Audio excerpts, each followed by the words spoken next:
Good morning students. आज हम लेके आए हैं आपके सामने एक नया चैप्टर फिजिक्स का, नाम है इलेक्ट्रिसिटी। तो जैसा कि ये बहुत इम्पोर्टेंट चैप्टर भी है और ये न्यूमेरिकल बेस्ड चैप्टर है, थ्योरी इससे बहुत कम आती है। न्यूमेरिकल बेस्ड चैप्टर है ये, तो हम पहले थ्योरेटिकल बात करेंगे तब न्यूमेरिकल पे आएंगे, क्योंकि इसको समझना बहुत जरूरी है। क्योंकि ये चैप्टर बहुत से लोगों के लिए बहुत ज्यादा कंफ्यूजिंग होता है, बहुत ज्यादा कंफ्यूजिंग होता है इलेक्ट्रिसिटी चैप्टर।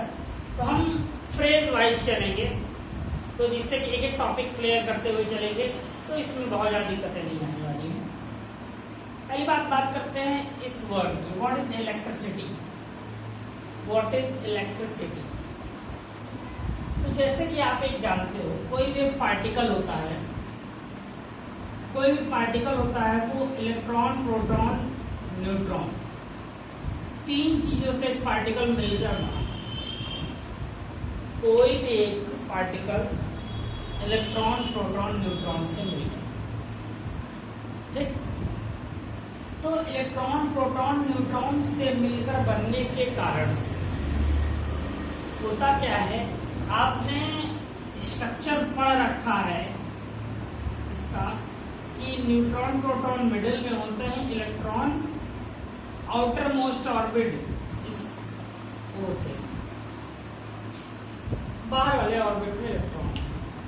तो आप तो ये चीज पढ़े हो, जानते हो, लेकिन जो किसी भी चीज के सरफेस का, जो एकदम बाहर के सरफेस जो इलेक्ट्रॉन होते हैं, उनको हम फ्री इलेक्ट्रॉन कहते हैं। ध्यान समझिएगा मैं बोलना क्या चाह रहा हूं। एक एटम होता है, एटम के सेंटर में न्यूट्रॉन, प्रोटॉन होते हैं, और न्यूट्रॉन, प्रोटॉन का ये है, ये हमारा न्यूक्लियस होता है। न्यूक्लियस से बाहर इलेक्ट्रॉन होते हैं बहुत ढेर सारे लेयर्स में, एक लेयर, दो लेयर, तीन लेयर, कई लेयर्स में होते हैं। तो इन सारे लेयर्स में जो सबसे बाहरी लेयर होती है, उसमें जो इलेक्ट्रॉन होते हैं, उन इलेक्ट्रॉन्स को हम फ्री इलेक्ट्रॉन कहते हैं। उन इलेक्ट्रॉन्स को हम फ्री इलेक्ट्रॉन कहते हैं। उन्हीं फ्री इलेक्ट्रॉन्स के फ्लो होने के कारण, एक जगह से दूसरी जगह जाने के कारण, या एक जगह से दूसरी जगह आने के कारण जो एक कंडीशन डेवलप होती है, वही आपकी इलेक्ट्रिसिटी। से समझिएगा, न्यूट्रॉन, प्रोटॉन सेंट्रल में होते हैं, इलेक्ट्रॉन आउटर मोस्ट में होते हैं, और जो एकदम बाहर होगा, एकदम आउटर मोस्ट ऑर्बिट में जो इलेक्ट्रॉन्स होंगे, हम उनको फ्री इलेक्ट्रॉन कहते हैं। उन्हीं फ्री इलेक्ट्रॉन के मूवमेंट के कारण जो एक फिनोमिना बना, उन्हीं को हमने क्या बोला, इलेक्ट्रिसिटी बोला। The movement of free electrons is called our electricity. Electricity. अब ये तो मान लीजिए इसमें हो गया। तो अब जो आपके इलेक्ट्रॉन होते हैं, जैसे ये होते हैं, तो ये तीनों, ये निगेटिव होता है, ये पॉजिटिव होता है, ये न्यूट्रल होता है। ये तीनों में आपका जो मूव करता है वो इलेक्ट्रॉन, प्रोटॉन नहीं मूव करता, न्यूट्रॉन नहीं। तो इसके ऊपर एक चार्ज होता है 1.6 × 10⁻⁹, और प्रोटॉन पे भी यही चार्ज होता है। ये क्या है, इसको हम इलेक्ट्रिक चार्ज कहते हैं। ये क्या है, इलेक्ट्रिक चार्ज। इलेक्ट्रॉन पे 1.6 × 10⁻⁹ और प्रोटॉन भी है। अब आप ये सोच रहे हो भैया कि दोनों पे सेम है, ये निगेटिव होता है, ये पॉजिटिव। इलेक्ट्रॉन वाला निगेटिव होता है, प्रोटॉन वाला पॉजिटिव होता है। ये आपका इसके ऊपर चार्ज है, और न्यूट्रॉन पे कोई चार्ज नहीं होता, न्यूट्रल होता है। तो इलेक्ट्रॉन्स के मूवमेंट के कारण, इलेक्ट्रॉन्स के मूवमेंट के कारण आपका इलेक्ट्रिसिटी जनरेट होती है। तो इलेक्ट्रॉन मूव कैसे करता है, इसकी बात करते हैं। जैसे मान लीजिए इसे मेरे हैंड्स हैं, ये दोनों हैंड्स को अगर हम रब करें या हम इस पे रब करते हैं, या आपने सुन रखा होगा कि स्केल से भाई हम बालों पे रब करते हैं, तो बालों पे रब करने के बाद स्केल को जब आप किसी छोटे छोटे जो कागज के पार्टिकल होते हैं उनके पास ले जाते हो तो क्या हो जाता है, उन कागज को वो अपने तरफ खींचता है। ये प्रोसेस जो है इलेक्ट्रिसिटी के ही दायरे में आता है। होता क्या है, जब आप किसी दो चीज को रब करते हो, जब आप किसी दो चीज को रब करते हो, रगड़ते हो, तो आपके रबिंग के कारण या तो इलेक्ट्रॉन एक से दूसरे में चले जाते हैं या तो एक से दूसरे में आ जाते हैं। वह किसी में जाते हैं, किसी में आते हैं। जैसे कि ये दो पार्टिकल, इन दोनों को मान लीजिए रब किया, इससे इलेक्ट्रॉन इधर की तरफ जाएगा, ये निगेटिवली चार्ज हो जाएगा, ये पॉजिटिवली चार्ज हो जाएगा। इसका चार्ज क्या हो गया, पॉजिटिव, इसका निगेटिव। यही इलेक्ट्रिक चार्ज है। क्यों हो रहा है, इसको इलेक्ट्रिक क्यों बोल रहे हैं? इलेक्ट्रिक चार्ज बोलने का रीजन ये है क्योंकि इलेक्ट्रॉन्स के कारण, आपके इलेक्ट्रॉन्स के कारण चार्ज इधर से उधर ट्रांसफर हो रहे हैं, इसीलिए हम इसको इलेक्ट्रिक चार्ज बोल रहे हैं, इलेक्ट्रिक चार्ज बोल रहे हैं। अब ये पॉजिटिव क्यों हुआ, निगेटिव क्यों हुआ, इस थोड़ा सा हम आपको बात करें। जैसे कि आप मानिए यहाँ पे आप एक चीज जानते हो, किसी भी पार्टिकल में इलेक्ट्रॉन प्रोटॉन इक्वल होते हैं। यहाँ 10 था, यहाँ भी नॉर्मल कंडीशन में इलेक्ट्रॉन प्रोटॉन इक्वल होते हैं। तो अगर एक इलेक्ट्रॉन यहां से यहां जाए तो यहाँ पे 4 हो जाएगा, यहाँ पे 11। यहाँ समझिएगा इस चीज को, चार्ज कैसे आ रहा है। इसमें 5 होंगे इलेक्ट्रॉन प्रोटॉन और इलेक्ट्रॉन प्रोटॉन 10, दो अलग अलग सरफेसेस लिए हैं। तो एक इलेक्ट्रॉन इधर गया, इसमें कम गया, इसमें ज्यादा। तो आप एक चीज जानते हो मैथमेटिक्स लॉ से कि हमेशा साइन उसका आता है जो बड़ा होता है। यहाँ बड़ा प्रोटॉन है इसलिए इसको पॉजिटिवली चार्ज कहा, यहाँ बड़ा इलेक्ट्रॉन है तो यहाँ इसको निगेटिवली चार्ज। जिसके पास इलेक्ट्रॉन ज्यादा निगेटिवली चार्ज, प्रोटॉन ज्यादा पॉजिटिवली चार्ज। ये तो चार्ज के ट्रांसफॉर्मेशन की बात हुई। अब अगर आप देखो जो चार्ज होता है, हम आपके चार्ज को या जिस पैसे इलेक्ट्रिक चार्ज को Q से डिनोट करते हैं। Q से, या ये वाला आप लिख लो, दोनों Q वर्क करता है। ये लिखिए या स्मॉल q लिखिए। हम इलेक्ट्रिक चार्ज को किससे डिनोट करते हैं, Q से डिनोट करते हैं। इलेक्ट्रिक चार्ज Q होता है, Q होता है इलेक्ट्रिक चार्ज की जो यूनिट होती है वो हमारी क्या होती है, कूलाम।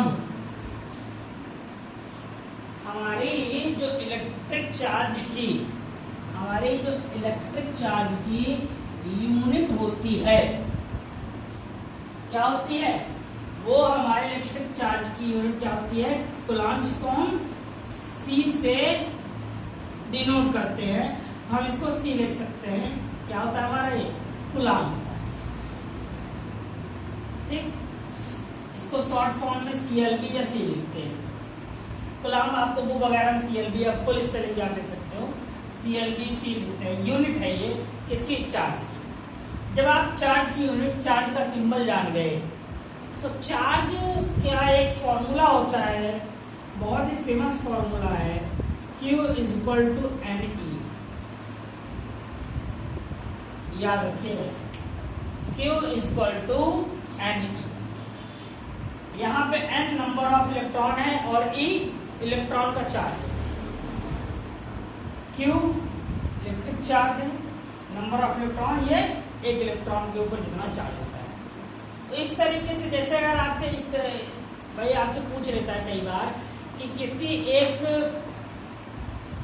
बॉल है या किसी एक सब्सटेंस पे 10 इलेक्ट्रॉन है, किसी एक सब्सटेंस पे 10 इलेक्ट्रॉन है, तो उनपे आपका इलेक्ट्रिक चार्ज कितना है, उनपे आपका इलेक्ट्रिक चार्ज कितना है। तो जब आपसे इलेक्ट्रिक चार्ज वो पूछ ले, इलेक्ट्रिक चार्ज वो पूछ ले कितना है, तो आप इसी फॉर्मूले से निकालोगे। 10 दिया है तो n की वैल्यू 10 रख दीजिए, ये 1.6 × 10⁻⁹। सॉल्यूशन में कभी यहाँ निगेटिव नहीं लेके आओगे, आप कर लोगे 16 × 10⁻⁹। तो उस सरफेस पे चार्ज आपका क्या है, इलेक्ट्रिक चार्ज क्या है उस सरफेस पे आपका क्या है, 16 × 10⁻⁹। ये 1 नंबर का क्वेश्चन आपका बनता है, ये क्वेश्चन 1 नंबर का बनता है। तो हमने बात की चार्ज की, समझ में आया होगा।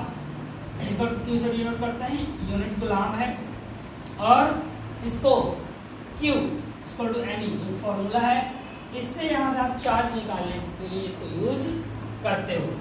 तो आज हमने आपसे बात की इलेक्ट्रिक चार्ज के बारे में, इलेक्ट्रिक चार्ज के बारे में। एक टॉपिक इलेक्ट्रिक करंट जो हो, इलेक्ट्रिक करंट की अगर हम बात करते हैं, ये इलेक्ट्रिक चार्ज हुआ, इसके बारे में हम इलेक्ट्रिक करंट की बात करेंगे। तो फिनोमिना इसी से चलता है, फिनोमिना इसी से चलता है। इलेक्ट्रिक करंट क्या होता है, देखिए इलेक्ट्रिक चार्ज इलेक्ट्रॉन जो फ्लो करता है, जो इलेक्ट्रॉन फ्लो कर रहा है उसको हम इलेक्ट्रिक चार्ज बोल रहे हैं। और जो जैसे इलेक्ट्रॉन जो फ्लो करता है, जैसे इलेक्ट्रॉन फ्लो कर रहा है, इलेक्ट्रॉन के अपोजिट डायरेक्शन में जो फ्लो करता है उसको इलेक्ट्रिक करंट कहते हैं। इलेक्ट्रॉन के अपोजिट डायरेक्शन में जो फ्लो करता है उसको हम क्या बोलते हैं, इलेक्ट्रिक करंट बोलते हैं। फिर से समझिएगा, इलेक्ट्रिक चार्ज हमारा क्या था, इलेक्ट्रॉन्स का फ्लो, और इलेक्ट्रॉन जैसे इधर फ्लो कर रही है तो उसके जस्ट अपोजिट डायरेक्शन में इलेक्ट्रिक करंट फ्लो करेगा। मतलब कि आपके घरों में से इलेक्ट्रिक आ रही है, तो जैसे वहां से अगर आप देखो इलेक्ट्रिक आ रही है, उसका मतलब क्या है, आपके घर के तरफ से पावर हाउस की तरफ इलेक्ट्रॉन्स जा रहे होंगे। इलेक्ट्रिक और इलेक्ट्रॉन्स क्या होते हैं, इलेक्ट्रिक करंट और इलेक्ट्रिक चार्ज एक दूसरे के अपोजिट डायरेक्शन में फ्लो आउट होते हैं, कर चलते हैं। हम इलेक्ट्रिक करंट को I से डिनोट करते हैं, इलेक्ट्रिक करंट को हम I से डिनोट करते हैं, I से इलेक्ट्रिक करंट को हम डिनोट करते हैं। इसकी यूनिट जो होती है, स्मॉल I भी करते हैं, कैपिटल I भी करते हैं। इसकी यूनिट एम्पियर होती है, कैपिटल S दिखाते हैं, इसकी यूनिट एम्पियर होती है। अगर इसके एक फॉर्मूले की बात करें तो Q = IT होता है। Q चार्ज था, I करंट है, T टाइम। यहां से अगर करंट के लिए आप क्या करोगे, इलेक्ट्रिक करंट के लिए वो निकालो तो ये रहेगा। इलेक्ट्रिक करंट के लिए एक फॉर्मूला निकालो, ये आएगा। अगर हम यहाँ से डेफिनेशन बनाएं इलेक्ट्रिक करंट की, यहाँ से हम इलेक्ट्रिक करंट की डेफिनेशन बनाएं, in per unit time flow of charges is equal to current, या in per unit time flow of charges is called our electric current. In per unit time flow of charges is called our electric current. तो इसको per unit लेने का मतलब क्या है, हमने इसको 1 मान लिया। अगर हम मान लें जैसे 1 मिनट में ही, तो ये आ जाएगा ना, नीचे बना गया। वही कहने का मतलब है, in uh per unit time flow of electric charges is called our electric current, या in per unit time flow of electric charges is equal to electric current. यहां से आप डेफिनेशन भी बना सकते हैं। तो ये इलेक्ट्रिक चार्ज हुआ, इलेक्ट्रिक करंट यूनिट की भी बात की हमने, ये 2 फॉर्मूले की भी बात की, 2 फॉर्मूले की बात की। देखिए आप इसको लिखते चलिएगा, क्योंकि इसमें हम आपको धीरे धीरे करके ले आएंगे और एक दो टॉपिक, क्योंकि बहुत ढेर सारे फॉर्मूले बनने वाले हैं इस चैप्टर में, इसलिए इसको आप लिखते हुए चलिएगा, कंफ्यूजन नहीं रहेगा। So guys, thank you for today.